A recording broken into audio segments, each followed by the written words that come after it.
Hello everyone, সবাইকে জানাই শুভ সকালের অনেক অনেক শুভেচ্ছা। আর আমার ছোট্ট একটা মিনি ব্লগে সবাইকে অনেক অনেক স্বাগত। তো এই সাইডে ঝাড়ু দিতেছি, মানে আমার উঠানটা একটু বড়, পিছনের উঠানটা এত একটা বড় না, আমার উঠানটা একটু বড় আছে আর পাতা অনেক পড়ে, তো তার লেগে মানে আমি ঝাড়ু দিতে মানে আমার একটু টাইম লাগে, ওইটার লেগে ঝাড়ুটাও দিয়ে দিতেছি। তা তখন মানে আমগো বড় জালও উঠে গেছে, শাশুড়ি মাও উঠে গেছে গা। তো উঠে যাওয়ার পরে মানে আমি ঝাড়ু টাড়ু দেওয়া কমপ্লিট করতেছি। ওই আগে বাসি উনানটা ঝাড়ু দিয়ে আনি। তো আমার দেখো ওইদিকে ঝাড়ু টাড়ু দেওয়া হয়েই যেতেছে। একটু লম্বা হবে ভিডিওটা, তোমরা একটু কষ্ট করে দেখে নিও। তারপর দেখো আমি পাও হাত ধুয়ে কাপড় টাপড় চেঞ্জ করে আয়া পড়লাম পাকঘরে। তো পাকঘরে আয়া এখানে দেখো আমি ডিম দিয়ে মানে মনে করলে তোমার পাস্তা বানাইতেছি। তো ওরা মানে তোমার পাস্তা খাইবো করছে। তো কালকে আমি বিকালবেলা একটু বাজারে বাইরে ছিলাম, তো পাস্তা নিয়ে এলাম, ডিম নিয়ে এলাম, তো ওইটাই আমি বানাইতেছি। পাস্তা দেখো এখানে আগে বয়েল করে রেখে আসছি, তারপর ডিমটা ভাজা এখন এখানে মানে পাস্তাটা আমি অ্যাড করে দিই।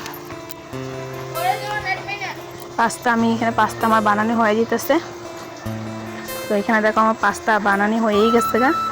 তো পাস্তা টাস্তা বানিয়ে নিলাম। তারপর এখানে দেখো এখন ওগুলো লেগে প্লেটে বাইরে নিব ছেলে মেয়ের লেগে, আর একটু আমার দেওয়ারের ছেলের লেগে একটু দিয়া দিব, ওরে ও খায়, ও একদম ছোটো। তো এখন দেখো হয়েই গেছে, এখন বাইরে নেব আর কি। তোমাগুলো কিছু কথা শেয়ার করি। আমি লং ভিডিও দিই না এত একটা তোমার ইউটিউবে। তো এটা প্রথম, মানে আমি আগেও দিছিলাম কয়েকটা ব্লগ, তো ব্লগ মানে এত চলে না, তো তার লেগে ভাবছিলাম দিব না। তারপরে দেখে আজকে কই না একটা ব্লগিং করি। তো এখানে দেখো পাস্তা বাইরে ছেলেরে দিয়ে দিলাম। তো এখানে মেয়ের লেগে রাখছি আর দেওয়ারের ছেলেরে নিয়ে দিয়েছি। এখন আমার লেগে একটু চা বসাই দিছি, আমি একাই খামো, তো তার লেগে মানে একটু করেই চা বানাইতেছি আর কি। তো এখানে দেখো চা বসাই দিছি। তো ব্লগিং করাটা দেখো মানে ব্লগিং করতে অনেক কষ্ট হয়, একা একা আমি থাকি, আমার হাজব্যান্ড বাড়িতে থাকে না, ওই বাইরে কাজ করে। তো ওটার লেগে মানে আমার ব্লগিং করতে একটু কষ্ট হয়। মোবাইলটা আগে একটা স্ট্যান্ড দিছিল, একজনে গিফট করছিল, তো এটা আমার ছেলের হাতের থেকে পড়ে মানে ভেঙে গেছে। তো তারপরে মানে আমি এখন আর ব্লগ করতে পারি না। তো ওইটার লেগে আজকে আমার হাজব্যান্ডকে কইলাম সকালে আমার একটা স্ট্যান্ড কিনে দাও, আমি ব্লগিং করব। তো তারপরে কইলো তুমি আমার একটা স্ক্রিনশট পাঠাও কীরকম সিস্টেম লাগে, মানে তো ওইটা লেগে মানে আমি কইছি তারে পরে পাঠাবো। তো ওইদিকে দেখো তোমাগুলোর কথা বলতে বলতে আমার চাটাও হয়ে যেতেছে না, এদিকে চা বসায় দিলাম। আমি এই দুধটা দিয়েই চা খাই, আগে এভরিডে দিয়ে দুধ দিয়ে চা খেতাম, ওইটা এভরিডে দুধটাও ভালো আসছিল। তারপরে মানে এভরিডে খাইতে আর ভালো লাগে না, তো এখন মানে আমুলিয়াটা দিয়েই চা খাই। তো এখন দেখো চা বানানি হলে মানে আমি সকালে একটু চা খাই, প্রত্যেকটা দিন আমি বিকালে চা খাই না, আর সকালেও কোনো দিন সকালেও চা খাই না। চাটা আমার একটা প্রিয় না, একটু খাইলেই হয়ে যায় না। তো এদিকে চাটা রেডি করে নিতেছি।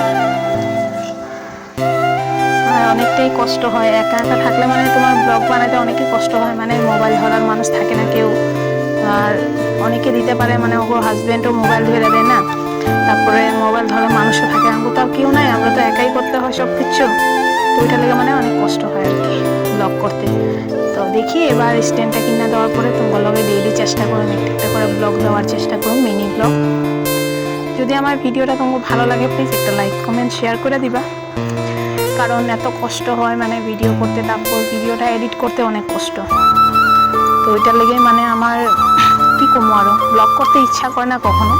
কিন্তু একটা জিনিস কি, ব্লগিংয়ে যা টাকা ইনকাম করতে পারবা তুমি, শর্টস ভিডিওতে এত টাকা ইনকাম করতে পারবে না। তো কষ্ট হলেও মানে চেষ্টা করতে হয়, কষ্টর পরেই তো কেষ্ট মিলে না।